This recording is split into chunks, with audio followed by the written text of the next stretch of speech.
police procedural involving Mel Gibson and 50 Cent, let's talk about Boneyard.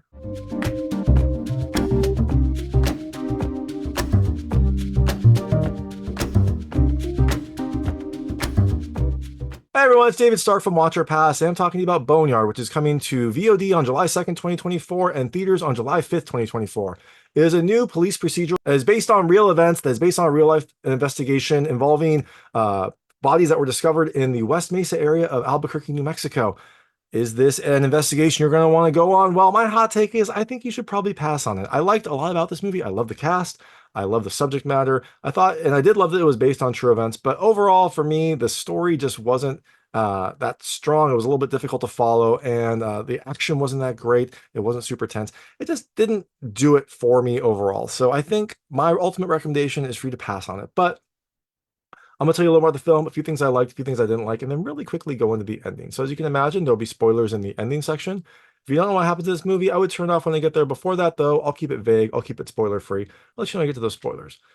So, like I said, Boneyard is based on a real-life event, a real-life circumstance where some bones were discovered in the West Mesa area of Albuquerque, New Mexico. This led to an excavation where they found 11 women and one unborn child that were dumped there. And so this movie is about the investigation, trying to narrow down, trying to find that killer before they strike again. Are they able to do it? Are they able to track this person down? Are they able to stop any more murders? Well, you have to watch the movie to find out. So, things I liked about this movie. The first, I love the opening. It's a really great opening. You kind of start with the discovery of the bones. Someone is walking their dog. You see them like find the bones in the boneyard. It's a really great way to start because then you get into like the whole excavation and police investigation. You see a bunch of pictures that maybe real people. I'm not sure. They could be. They look like they could be real people. And you get some investigations of what might be, crime scene photos.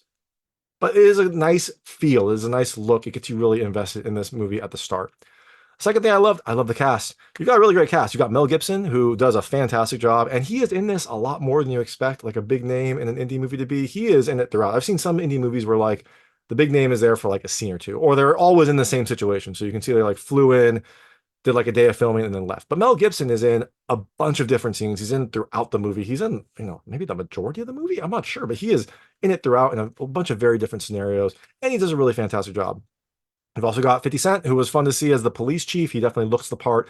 He looks like he could play a cop. And then you've got some really great people surrounding them. You've got Brian Van Holt, Nora Zehetner, Michael Sirow. You've got a really nice overall cast in this film.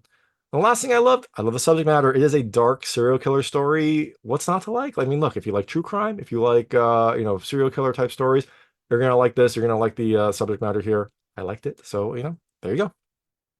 So all that being said, things I didn't love as much about this movie. The first, there was some rough delivery. It feels like there are some scenes that could have been redone. I don't know if they didn't have time, which is always a factor for an indie movie. I don't know if they just took the best of a couple takes, but to me, some of the scenes didn't have the same kind of like punch that you would expect because the delivery wasn't that great. Second thing I didn't love as much, there's some CG in this. Not a ton, but most of the like action scenes, there are a few action scenes in here, involve CG, and that leads to some gunfights, that leads to some action that just isn't that exciting. Thankfully it's not a ton of it, but it does like kind of, I don't know, make these scenes not have the impact that they're hoping for. The third thing I didn't love, there's just not that much tension. I mean, there should be a race against the clock, hoping to stop this person before they kill again, and there are some additional like things that seem to happen, but there doesn't ever feel to be like a real sense of tension here. It feels like there's a little bit more politics in this movie than like actual tension. So I don't know, it was weird because this is a thriller. You should be like waiting, like hoping that this person doesn't strike again. And then when they do, count down to try to find the person, and you don't get any of that here. The fourth thing I didn't love as much, I'll call it like the storytelling. The storytelling is a little bit confusing. There's some flashbacks here that happen, and sometimes it's in context, but sometimes it feels very random. The film also focuses on like some intrigue within the police department versus like the actual serial killer, which, I mean, I guess I get it, but it didn't lead to like a super interesting story, and it also made it kind of confusing because you have some characters at the start that they focus on that you're like, I don't even know who these people are. I don't know why they're important. And also throughout, you get like these random flashbacks of stuff. And so by the end, you kind of get a better idea of the context, but that doesn't help that at the start, you had no idea what was going on. I actually found on my second watch, it was much easier to follow because I knew who these people were. And I knew what their significance was. So keep that in mind. Now, last thing I didn't love as much, I didn't love the ending. It wasn't very satisfying. Like, I understand why they made it not satisfying, but to me, it just didn't give you that like satisfying wrap up that you're hoping for in a thriller like this. So, all that being said, Boneyard comes to VOD on July 2nd, 2024, and theaters on July 5th, 2024. Like I said, I think you should probably pass on it. But, if you do check it out, let me know what you think. Let me know what you liked and didn't like. I would love to hear it. I'm going to really quickly go into the ending right now. So if you don't know what happens in this movie, and you might not, there are some twists along the way, I would turn it off now because there will be spoilers. So Boneyard starts with the discovery of the bones. The Boneyard. This person is walking their dog. They discover a human bone, and that leads to the police coming in, excavating, finding things. And like I said, there are 11 women and one unborn child in this place. That leads to a police investigation. But strangely, the next scene, you get like a drug bust. You get these two cops that you don't know who they are, but one is Graham. He is the like narcotics chief. And the other is Tate. He is in the narcotics group. You don't know who they are. We don't know their significance. They are important later. So it was really weird to have this transition. But there is a drug bust. One of Graham's informants is there, narking on one of the drug dealers. They get the drugs, and then while the people are there, while the drug bust is happening, we see on the news that there were bodies discovered and that the investigation is happening. So it was a weird way to start because you start with characters that we don't necessarily care about until later, if we do. Now, we go to the actual investigation. The investigation, the chief is 50 Cent. The investigation is being headed by Detective Ortega, played by Brian Van Holt.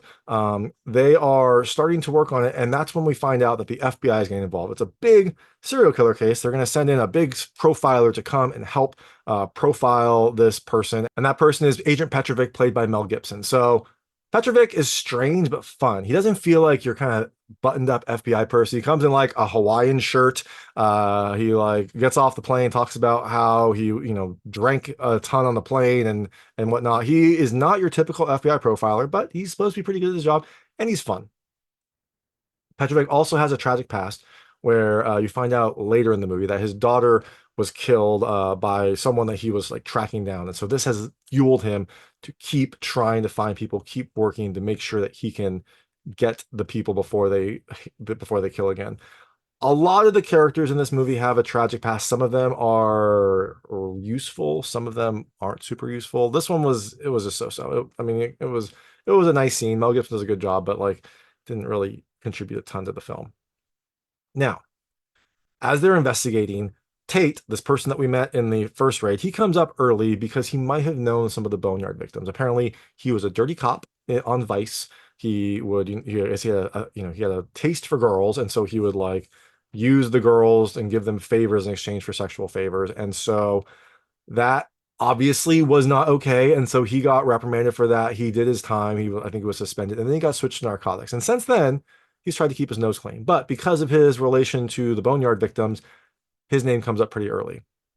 We also start learning about this person named Caesar, who is this strange person. He is like, he has a keen interest in girls, but he also is like super religious and seems to hear voices a lot of the times when he's on screen. You like hear things. So I think they're trying to paint him as a potential serial killer person. He is very creepy. He does seem to like have a very, specific interest in girls. So he is definitely a good suspect also. Now, Detective Ortega is the head of the case. He is working it very hard, but we find out that he seems very, very invested. Like he is working really hard. He's like going to like secret informants and things like that, keeping his partner, Detective Young, played by Nora Zehetner, like out of the loop. Like he's not informing her. He's doing it on his own. We find out why a little bit later. We find out that Ortega's niece was a prostitute who disappeared who disappeared a bit ago, and he thinks that she might be one of the Boneyard victims. So he is heavily invested to solve this because he wants to find the person that maybe killed his niece. So in doing this, Ortega starts to talk to some of his niece's like old compatriots, this person named Candy. He's like talking to her, trying to get her to talk. He gives her his card. And while he's there, someone like pulls up, drops a prostitute off on the corner. She's screaming, and he like drives away. And Ortega is like, stop, police. And I'm like, get in a car, stop them, get their license plate number, do something. He apparently doesn't do any of this. That car drives off. They get away. We find out that this was Caesar. Caesar dropped off the prostitute screaming. He goes into his like house and like starts screaming at himself, like yelling at himself. So it seems like Caesar is a pretty good suspect, but everyone focuses on Tate because for some reasons, Ortega interviews Candy and finds out that his niece was picked up the night that she disappeared by Tate. And she knows it was Tate because of the car. It was like a dark, cop car. And so Tate was probably one of the last people to see Ortega's niece. Now, this is this is something that we get kind of flashbacks throughout. We don't get the full story until later, but we do find out that like Tate, like I guess, had something over Ortega's niece, or Ortega's niece had some problem with the law, and Tate was going to help her out. He was going to like talk to the officer involved and see if he could like make it go away. He couldn't promise anything, he can't force the officer to, but he was going to try to do what he could. And so the favor he was going to do this for Ortega's niece, and Ortega's niece slept with him before. And it was a weird scene because he's like clearly manipulating her, but he keeps saying like, I only want to do this if you want to. So I think it's trying to like paint him as maybe like a nice guy, but not, because he's like manipulating people and abusing his power. But they try to paint him as like a little bit nicer. So they do this. He goes back, he drops off Ortega's niece, and then drives away. But throughout all of this, you see someone watching them. And you don't know who that person is, but it seems like someone was watching them throughout, like focusing on the niece. And then she got picked up later that day, or at least that was the last time she was seen, and she disappeared after. Well, we do also find out later that she was one of the Boneyard victims. So that is kind of the story of Ortega's niece. Now, because of this, Ortega focuses on Tate, tries to get some more information, and talks to Graham, the head of narcotics. And Graham seems really cool, but he has like a shady operation. His operation is his operation is like protecting drug cartels. I think it's like a dirty operation, and so he doesn't want any focus on him because that means that they might find the other stuff he's doing. So he gets upset at Tate because Tate is now a focus of an investigation, and he like attacks him at a bar and like tells him like, get your stuff together, or like, that you're bringing the heat down and it's not going to happen, something like that. He beats him up. And so it seems like Graham is a little bit shaken too. Now, also throughout the movie, we see people randomly get picked up, like people getting picked up walking home by weird people. We see some prostitutes getting picked up. It seems like the serial killer is still operating, but we don't know that. Like you'll see someone get picked up and then maybe like killed. You don't know if it's in the past or if it's now. That will then lead to someone like digging. So maybe it's the serial killer still operating. You see like one scene where this like schoolgirl is getting picked up by a van playing like loud rock music. You don't know what's going on there. It seems like they are trying to like show that this person is still operating, but you don't really know for certain. Like those bodies that are dumped, they don't get found, so you don't know if this is like in the past or in the present. It's like a constant little sprinkling throughout. So as the heat is turning up on Graham and Tate, the narcotics squad brings someone in, and that person starts talking, and they start talking about all these connections with Tate. And Graham brings Ortega in and is like, "Look, this person was talking. It was so lucky." And Ortega's like, "Yeah, right. Like, of course. Like, you bring in someone for drugs, and they start talking about this like big serial killer case. Like, what are you thinking? Like, do you think we're stupid?" I don't know. Maybe they do because even though Ortega says that this is ridiculous, he then focuses on Tate as the as the main suspect. And I thought, like, from that implication, Ortega knows that maybe Tate didn't do it. But Ortega focuses on Tate. He brings him in, he talks to him, Tate lawyers up. And so Ortega is now focused on Tate. And this doesn't help when he gets a call from the lab that some of the DNA he submitted did match his niece. So his niece was one of the victims of the boner. I think this maybe pushes him over the edge. So even though maybe he was unsure about Tate, now he's really upset and he wants revenge. So now he is focusing on Tate. Now, Petrovick, the profiler, comes up with Caesar Monto after talking to a local like bodega owner who says that Caesar like comes in and he seems to know he knew some of the victims and he seems to like focus on girls. So now Petrovick is focused on Caesar. We also, in a separate investigation, like one of the I think FBI people is talking to a prostitute, and they mentioned that they were with Caesar and he like tried to kill her, but then Tate showed up and saved her. So seems like Tate maybe is true to his word. He said that he like did his time and now he's kept his nose clean. I mean, maybe he is still kind of like keeping clean. Maybe he is still like he was clearly shady, but maybe he wasn't like as shady as we thought. I guess you don't really know. So unfortunately for Tate, Ortega focuses on him. He is focusing on him. Now, Ortega is kind of like a vigilante at this point. He like takes Tate down. He like basically he tries to stop Tate. Tate is driving. He like rear ends his car, pushes Tate over, like pushes Tate to the side of the road and arrests him. And Tate is now in custody, and and Tate is now in custody. But so after they pick up Tate, he doesn't match any of the DNA for these deaths, but he does start talking about Graham's operation and how he's dirty. So this then leads to Graham getting arrested. So when Tate was brought in, probably on some pretty shaky evidence. I don't even know if he had a warrant. We'll find out later. But he started talking about Graham. That leads to internal affairs to like go investigate Graham, or maybe this is the last piece they need to like bring Graham down. So now Graham gets arrested because he was shady, and Tate is finally like singing about him. Tate's not going to be very popular among the cops because I mean, I guess maybe he can still stay in narcotics. Isn't anything bad, but I'm pretty sure that those other officers in narcotics are not going to like him. We'll see. They also pick up Caesar. They finally get Caesar. Caesar is driving and he tries to escape. He gets shot, and he gets shot with a dead prostitute in his car. Not looking good for Caesar. So we think, okay, we finally got it. They got Caesar. They got this weird guy. Well, turns out the DNA didn't match. Caesar's DNA didn't match the Boneyard victim. So even though he had a dead prostitute in his car, he's not this serial killer. He says that the dead prostitute was just a sex act gone wrong, probably some like auto asphyxiation.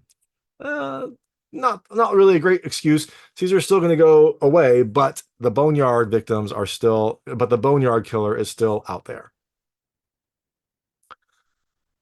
So we don't know who the killer is, though the two main suspects are not it. And so we move along. About a month later, Ortega and his partner are going to visit Ortega's sister because they know that the niece is in there. They're going to visit her to see how she's doing. But when they get there, they get a call. And they get a call from one of the technicians at the Boneyard place. And he says, "You got to get down here." And Ortega's like, "I'm not on this case anymore. Like, why are you calling me? Go call someone else." And he's like, "No, you were put right back on. You got to get down here." And he's like, "What? Like, what's going on?" He's like, we found them. We found bones." He's like, "Yeah, of course. You're in the Boneyard. You're going to find bones everywhere." Like, "No, we found a new Boneyard."